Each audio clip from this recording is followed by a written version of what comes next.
That's right. Right in front of your face, Panic Chamber Week 11, baby. We're going to break down these names and decide whether we're putting these players in the Panic Chamber and closing the door,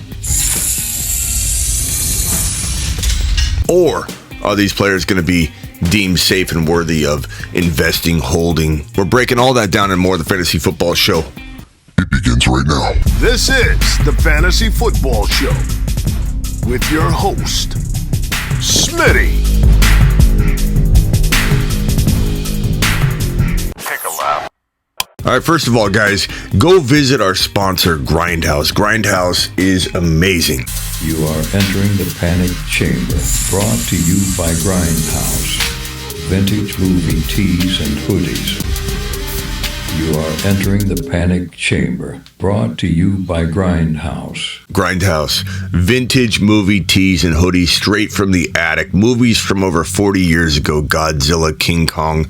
It's apparel, it's hoodies. It's hoodies and movies. What could be better? Go visit Grindhouse at GRNDHAUS. I like to call it Grindhouse.com, and go over to Grindhouse Supply on Instagram and give them a follow. Tell them I sent you. Now let's dig into Panic Chamber Week 11, shall we? Right in front of your face are names you might be panicking on, or other people might be panicking on, and I'm going to calm the storm and try and tell you to maybe go after a player that might be in someone else's panic environment, but not in yours. Or I might be telling you to panic on somebody other people aren't even thinking of panicking on. We're going to break it all down right now, kicking it off with probably the biggest name on the list, Christian McCaffrey. Now, CMC, there's a reason to put him in the Panic Chamber. I'm not saying we're closing the door. We do have a situation here where we don't know if Shanahan's going to use him right. Kyle Shanahan is either going to break him or misuse him in a way that frustrates fantasy football owners. Kind of like the other day when he said he was going to give Christian McCaffrey and Mitchell about equal workload and divide it up 50-50. Not what CMC owners wanted to hear. Now, CMC owners didn't want him running the ball, using McCaffrey up the A and B gap 29 times a game, but this is the complete opposite of what fantasy football owners want. Eli Mitchell, 18 carries for 89 yards, no touchdowns in week number 10. CMC had 14 carries for 38 yards and 1 TD, true to Shanahan's word, or even worse because CMC's carries were 4 carries lower than Mitchell's. But CMC gets more work in the passing game, so it kind of does equal a 50-50 split. Now, will Shanahan continue to go down this road? He probably will. I don't really know why he wouldn't, because he's trying to keep CMC healthy. I get that, but I feel like he's just going to frustrate fantasy football owners. I feel like he's going to have a big game one game and have a down game the next game. But is he still a top 5 overall player? Yeah. I did a mock draft like a week and a half ago, and I had CMC number 1. Do I still have CMC top 1 to 5? I do. But do I lock him in at number 1 anymore? Probably not. I'd even make a case that Jonathan Taylor is the new 1.1 go forward, and you can get all upset and you can say things like, What did he just say? Did he just say JT 1.1? You could say what you want about the past. You can talk about how the Indianapolis Colts are not a good team anymore. The offense isn't good. Look at who they played. You can talk all that mess all you want, but they're fixing things. Matt Ryan's back under center. JT looks healthy finally. The offensive line is motivated. Saturday even said he called out the offensive line. Jeff Saturday, the new head coach of the Indianapolis Colts, this magical man named Jeff Saturday. Where is that? Look at him. Look at him. This coach has got the whole team motivated the offensive line, got Matt Ryan back under center. The passing game's going to start stretching the field and help the run. The run's going to help the pass. The offense is going to help the defense. It's going to be a trickle effect. And if you want to argue that the Colts aren't going to improve, they're going to collapse again, then that's where your argument lies. And you and I kind of divide on that topic. So whatever, I'm not going to argue in the comments with people that are like, JT, no. And there will be people that know the answer. They're going to say, Smitty, you're wrong about JT being potentially not. I didn't say he was locked in the rock solid 1.1. I'm saying there's a potential that he's not just a top 5 running back. There's a potential, listen to the key word, Bob, potential he's a 1 to 5 overall player going forward. And you can do whatever you want with that information. I really don't care. My point being that CMC no longer feels locked into 1.1. And this is 1 week later. How quickly things evolve. You got to stay fluid. You got to stay fluid. You got to adjust and adapt. It's adjust and adapt season. So my point being, I do worry enough to maybe talk about putting CMC in the panic chamber, but I don't think he's in the panic chamber. I'm going to put him down here, but I think it's important to talk about the risk involved with Shanahan. He injures his running backs. He injures players with his aggressive style and scheming. We don't really know the answer as to why Niners get hurt all the time, but they do. You can say it's Football, people get hurt. I hear that one a lot. I don't really care. I don't really care. You don't need to explain to me why you think I'm wrong on this topic. This is how I feel. I'm not going to change my mind. Shanahan's running backs get injured. Shanahan's players get injured. I don't know if it's no stretching.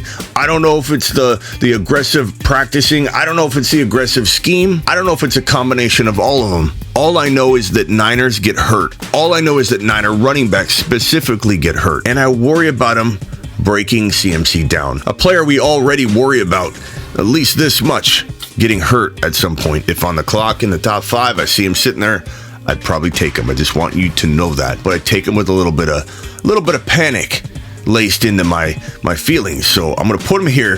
He is safe, but I don't know how safe he is. I feel like I'm inching toward putting him up there. Maybe one more mediocre split between the two of these running backs, Mitchell and CMC, and I'm going to be throwing him in the panic chamber and hitting the button. For now, though, CMC, you're safe. You are safe. Lamar, not too worried about Lamar at the current cost of entry. If you're trading for him, people are panicking and selling him.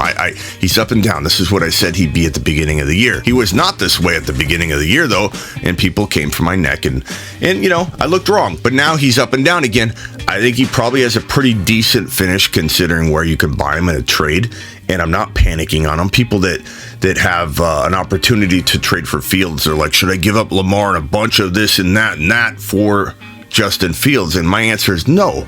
You have a guy in Lamar that is easily equal to Fields go forward. There's a lot of risk in running quarterbacks with Fields or Lamar or Josh Allen. They run the ball a lot. So there's a lot of risk trading for any running quarterback like that. But I do believe Lamar is a very, very good go-get and a very, very good hold. And I'm not panicked on him given the current cost of entry. If you drafted him, then there's more reason to be like, okay, is he going to, pull his weight? So I'm fine with Lamar. I'm not panicking on him. There's no reason to. It's not like we're in a position to overvalue him at this point in the fantasy football season. If you can trade for him on the cheap. And if you got him, just hold him. Lamar he's safe-ish. You are safe. Olave. Look, I think he's going to be one of the better high-end wide receiver 2s go forward. He hasn't exploded lately. There's quarterback problems in New Orleans, but I believe that Olave will be very, very, very valuable down the stretch. Trade for him right now while you can. He's absolutely not in the panic chamber. You are safe.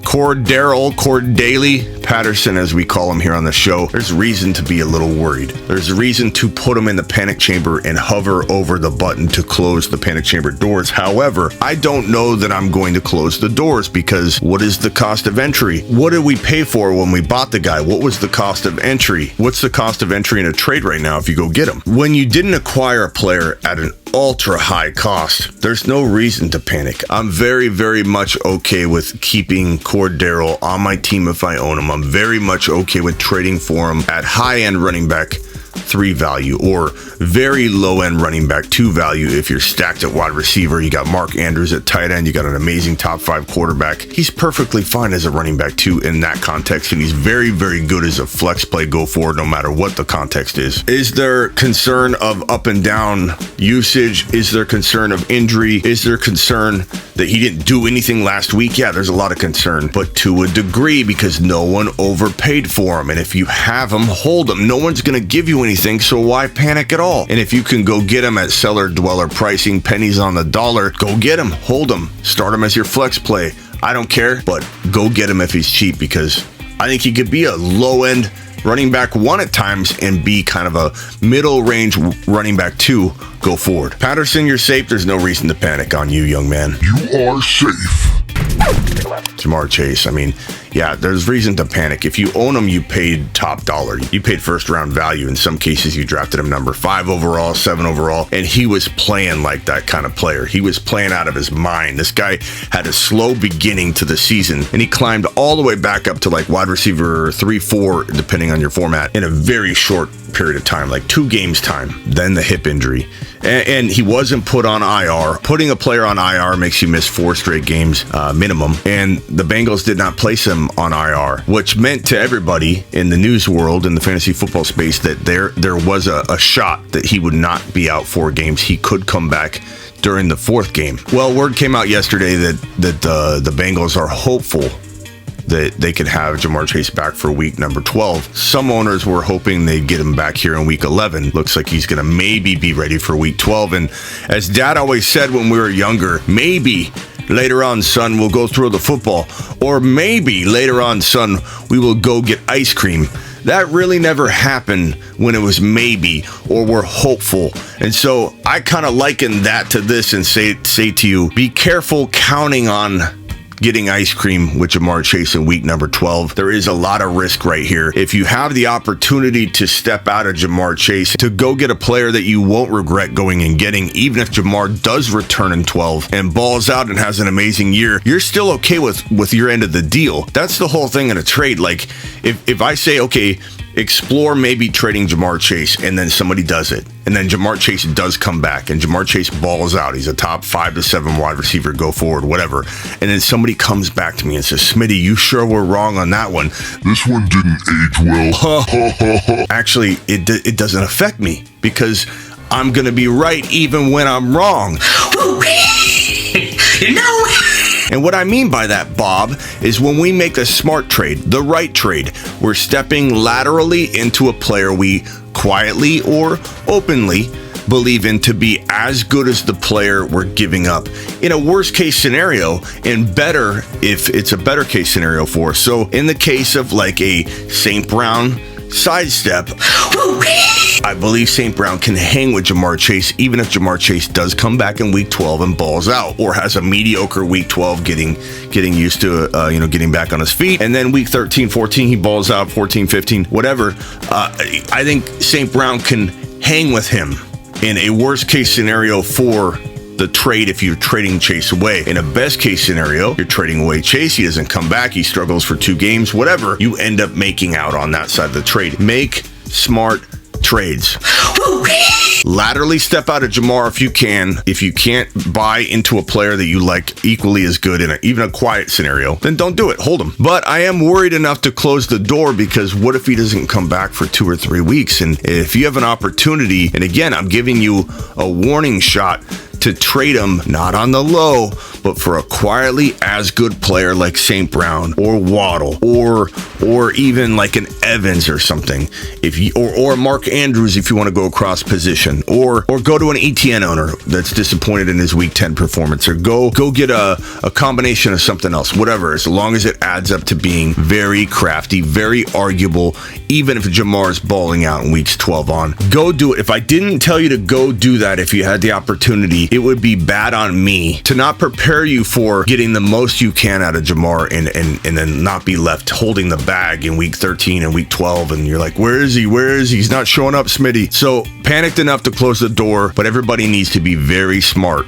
about what they do with Ja'Marr Chase, because it can cost you a championship either way, trading him away or trading for him or holding him. There's risk on all sides. You need to play it right. And if you got like 8 wins and you own Ja'Marr, or you got 8 wins and you don't own Ja'Marr, and you know you're going to make the playoffs, well, you could weather through waiting on him. So it's so important to understand everything going on with your situation before I can really tell you, are you a good candidate to hold Ja'Marr, a good candidate to trade him, or a good candidate to buy him? There really are 3 different levels that are very dependent on your situation. Please understand that. Do not walk away from this live stream saying Smitty's saying to trade Ja'Marr Chase away. I'm not saying that. I'm saying maybe, depending on your situation. AJ Brown had a bad game in week number 10, and people are freaking out. But guess what? This guy's a baller. He's got Jalen Hurts throwing him the football. I'm not worried. You shouldn't be worried. He's not in the panic chamber. He's still a top 10 potential wide receiver. Go forward. He is safe. A.J. Brown, you're safe. You are safe. Josh Allen, there's reason to worry, okay? We're going to put him in here and examine the situation. He's got the elbow issue that doesn't look like it got any worse for the wear, but it's still a concern. It might still linger. He made some bad decisions, but he showed a lot of heart. He was able to throw the football. He looked like he got banged up again, was on the ground, kind of looking like he was in pain on the ground, face down. I was like, oh my God, this guy got injured again. He ended up getting up. He ended up marching the team back. He did blow the game in a lot of ways, but he did get them back into a position to win again. So he showed a lot of heart. I feel very excited about Josh Allen's motivation going forward. I'm not concerned enough to try and trade out of Josh Allen. I'd rather hold. Would I buy if the price was right? Absolutely. Am I concerned at all? Am I putting him in the panic chamber? No, I am not. He's safe to me, but he is somebody that there's a little bit of risk I'm willing to take on. Risk I don't believe is panic chamber closing the doors material, but risk involved that I'm willing to take on, that this guy could end up having some issues and the elbow get worse, and I don't know, but I'm willing to take on the risk. Josh Allen's more than worth it. He can carry your team. He can win a league. You are safe, Josh Allen. You are safe.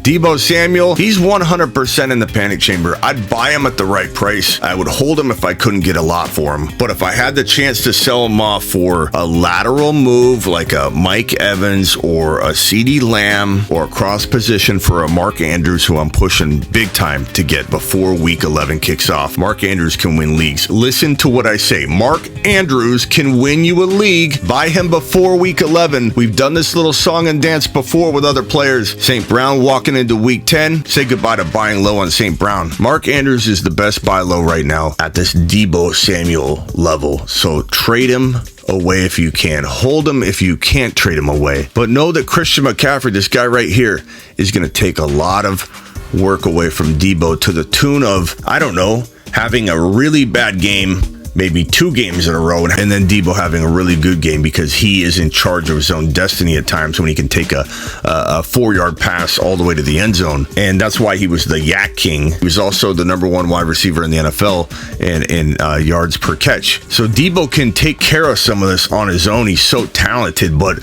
when the volume's not there and he's not getting footballs tossed his way on the regular, and he no longer gets the rushing attempts that he used to get, maybe he will still get some, but he's no longer protected into having like either the rushing or receiving stats carry him. Inconsistency awaits. Big game, couple bad games, then another big game, more bad games. It's going to be very inconsistent, up and down roller coaster type stuff with Deebo moving forward. So even if he blows up this week, I know people are going to say he's back.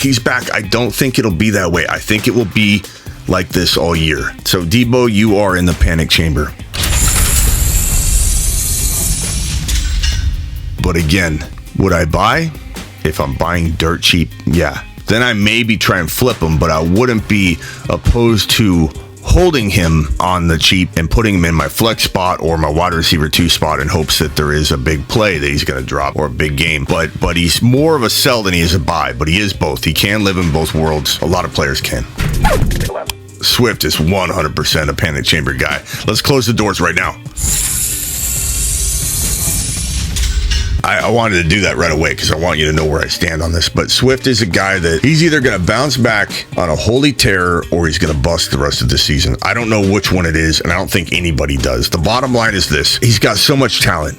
I just don't know if the team, the coaching staff, the offense is set up for him to get the amount of work he needs to get in a groove. It's almost like they're carrying him along slowly and there's no intention of really changing it. However, if they do, and I would buy low at the right price, I would certainly sell him off if I was worried and I could get a safer running back. I almost feel like there's no real situation where I want to hold him. I only want to sell him off if I own him. But if I don't own him, I'm kind of intrigued. I know you know what I'm talking about. I'm intrigued because the owner's freaking out and I can get him at a place that's not going to stress me out, at a level, a price tag that won't stress me out. It's foreclosure season right now for guys like Swift. I think we're going to be surprised no matter how this plays out. I feel like there's going to be a shocker here. I don't think it's going to be, this story's been unfolding in a way we haven't predicted all year. What makes us think it's going to change? I don't even know what that means, but I just feel like there's something's going to happen with Swift that kind of feels unexpected, and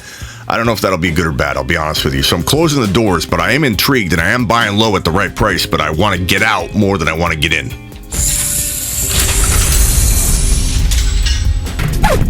Leonard Fournette, of course he's in the panic chamber. He pretty much got benched before the injury last week. He was benched. Rachaad White came in. Fournette did get hurt. Rachaad White tore it up and became a moon man before our very eyes.